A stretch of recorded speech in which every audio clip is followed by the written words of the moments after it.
Hello दोस्तों, आप लोग देख सकते हैं बरगढ़ विश्व प्रसिद्ध धनु यात्रा चल रहा है। आज उसका अंतिम दिन और आज कंस का निधन होगा।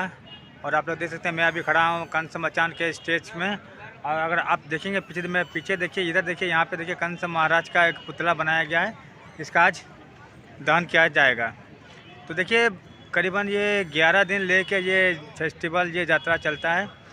और 11 दिन का अंतिम दिन में कंस महाराज का पुतला जलाया जाता है। जहाँ पे आप लोग देख सकते हैं, देखिए मेरे पीछे ये स्टेज है। और ये देखिए यहाँ पे टोटल जितने ऑडियंस आएंगे सब यहाँ पे खड़े होकर सब अपना पूरा ये वर्ल्ड का सबसे बड़ा ओपन थिएटर, जहाँ पे बिना स्क्रिप्ट में यहाँ पे एक्टिंग किया जाता है। ये हो गया।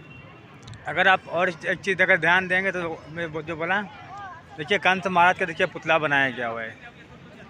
अब देखिए ये पुतला करीबन रात को 9 या 10 बजे दहन किया जाएगा। और ये दहन होने के बाद जाके यहाँ पे लोग मनाते हैं अपना पुष्पनी बोल के। पुष्पनी में क्या होता है, वैरायटी स्वीट्स, मीठा सब कुछ बनाते हैं और खा पी के बहुत मस्त मस्ती करते हैं। और ये अपना बरगढ़ डिस्ट्रिक्ट का बहुत ही लोकल है, बहुत ही फेमस त्यौहार भी है पुष्पनी बोल के।